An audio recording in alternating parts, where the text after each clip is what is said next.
नमस्कार दोस्तों, आप सभी का स्वागत है आपके अपने YouTube channel money of digital news MDN पर। दोस्तों बात करने वाले हैं ब्रैडकॉम ग्रुप स्टॉक के बारे में। सो गाइस, इस स्टॉक पे दोस्तों मैंने आप लोग को लास्ट एनालिसिस पर बताया था कि इस स्टॉक पे जब तक दोस्तों 6 महीने तक जो ट्रेडिंग है वो सस्पेंड ऑलरेडी हो चुकी है, पर कंपनी ने ऑलरेडी डिस्क्लोजर जारी किया था कि 31 जुलाई तक कंपनी अपना जो रिजल्ट है वो जारी कर देगी। तो क्या उसके बाद हमें अगर कंपनी का ट्रेडिंग अगर वापस चालू होती है तो हमें क्या इन्वेस्टमेंट करनी चाहिए, इसको लेकर अभी के टाइम दोस्तों काफ़ी ज़्यादा आप लोगों के जो भर भर के कमेंट नज़र आ रहे हैं, तो उस चीज़ों पर आज क्लियरेंस बताने वाला हूँ। तो सबसे पहले दोस्तों कॉन्सेप्ट को हमें समझने की जो रिक्वायरमेंट रहने वाली है कि कंपनी को दोस्तों पिछले टाइम जो है अभी के टाइम सस्पेंड ऑलरेडी हो चुकी है। जो अभी के टाइम अगर कंपनी जो रिजल्ट जारी नहीं करती है 6 महीने के लिए, तो कोई अभी के टाइम जो लगातार जो है कंपनी का जो डेटाबेस है वो सस्पेंड हो चुका है। साथ ही साथ कंपनी जो पिछले टाइम देखने को मिला था कि कंपनी का जो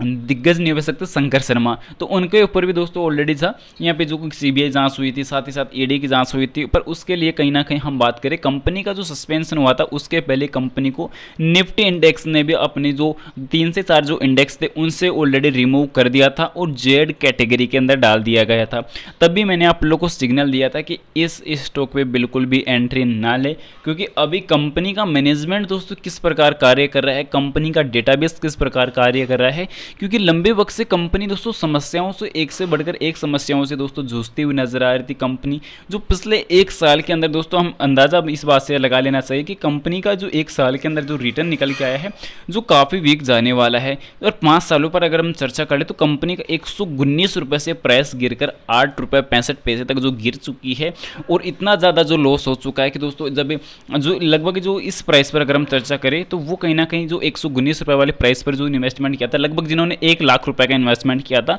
तो उनकी आज वैल्यू की अगर हम चर्चा करें तो दोस्तों वैल्यू काफ़ी गिर चुकी है और काफ़ी ज़्यादा लॉस हो चुका है। तो दोस्तों उन जिन्होंने 1 लाख रुपए का इन्वेस्टमेंट था तो उनका जो वैल्यू अब निकल के आता है तो वो देखने को मिल रहा है 3 से 4 हज़ार रुपये के आसपास, क्योंकि कहीं ना कहीं काफ़ी बड़ा लॉस ऑलरेडी हो चुका है, कहीं ना कहीं काफ़ी बड़ी गिरावट हमें देखने को मिल चुकी है। और उसके बाद दोस्तों कंपनी मार्केट से सस्पेंड हो चुकी है, कंपनी का मैनेजमेंट बार बार इस चीज़ को छोड़कर जा रहा है। और उसके बाद दोस्तों आप ये पूछ रहे हैं कि हमें इस कंपनी में आगे इन्वेस्टमेंट कर लेना चाहिए या नहीं। तो दोस्तों ये सबसे बड़ी गदा की दोस्तों जो मूर्खता है वो यहाँ पे आप करने वाले हैं, क्योंकि इस स्टॉक में इतनी ज़्यादा समस्याएं हमें फेस करनी पड़ चुकी है। तो उसके बावजूद भी अगर हम इसमें इन्वेस्ट अगर कर रहे हैं तो किस बेस पे कर रहे हैं दोस्तों, मैं तो इस चीज़ के लिए आप लोग को जवाब मांगूंगा कि किस बेस पे आप इन्वेस्टमेंट करने की जो है पर जो चर्चा है वो आप कर रहे हैं। क्योंकि मैंने तो आप लोग को दोस्तों लास्ट लंबे वक्त से आप लोग को बताया था कि इस स्टॉक में दोस्तों बर्बादी की सिवा कुछ नहीं है, क्योंकि इस स्टॉक की प्राइस तब दोस्तों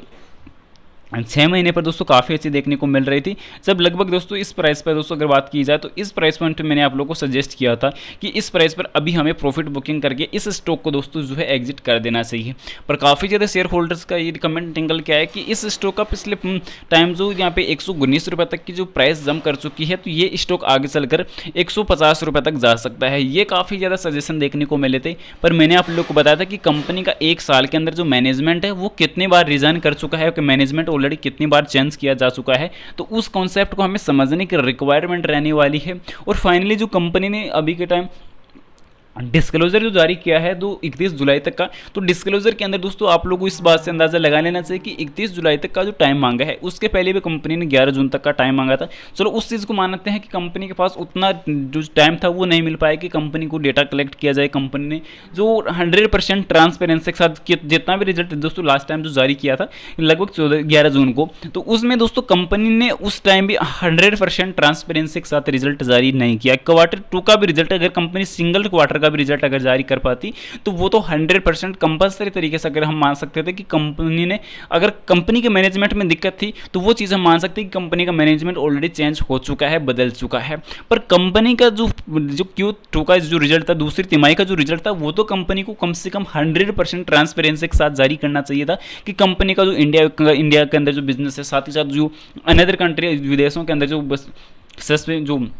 बिजनेस है, तो उसके अंदर दोस्तों जो डेटा है वो तो कम से कम कंपनी को 100% ट्रांसपेरेंसी के साथ जारी करना चाहिए था। उसके अंदर भी क्या देखने को मिला कि कंपनी ने दोस्तों स्टैंड अलोन डेटा जारी नहीं किया, कंसोलिडेट डेटा जारी किया था। तो वो चीज़ कहीं ना कहीं दोस्तों जो है नेगेटिव निकल के आ रही है। तो ये चीज़ें हमें समझने की आवश्यकता है दोस्तों। अब जो है गलती करने की जो आवश्यकता है वो हमें अब ये गलती दोहराने की रिक्वायरमेंट नहीं होनी चाहिए, क्योंकि कंपनी को दोस्तों जिस प्रकार देखने को मिला कि कंपनी का जो डेटा निकल के आया था, जो कंसोलिडेट डेटा निकल के आया था, उसमें भी कंपनी को लगभग लगभग दोस्तों लॉस का जो डेटा था वो ही निकल के आया था। तो अभी कंपनी के अंदर दोस्तों कुछ पॉजिटिव है नहीं। जैसे प्राइस अगर अपने रिकवर होती है आगे चलकर इन केस कंपनी के अंदर, तो हमें प्रॉफिट बुकिंग करके एग्जिट करने की सलाह रहने वाली है मेरे पर्सनल ओपिनियन के मुताबिक। और जो बाकी आपका डिसीजन अपने आप यहाँ पे ले सकते हैं। फिलहाल आपकी नज़र में इस स्टॉक की और कोई बेसिक जानकारी हो कमेंट सेक्शन में जरूर से बता देना। उम्मीद करता हूँ जानकारी पसंद आई होगी। पसंद आई वीडियो को लाइक कर देना, चैनल पर नए हो दोस्तों चैनल को जरूर से सब्सक्राइब कर देना और जानकारी को ज़्यादा से ज़्यादा शेयर जरूर से कर देना। और आपकी नज़र में कोई पेनी स्टॉक हो तो उसकी जानकारी कमेंट में पिन कर देना, एनालिसिस करके आपको जल्दी बता दिया जाएगा। मिलते हैं नेक्स्ट अमेजिंग वीडियो के साथ, तब तक के लिए इजाजत दीजिए। जय Shri Krishna. Thanks for watching this my video.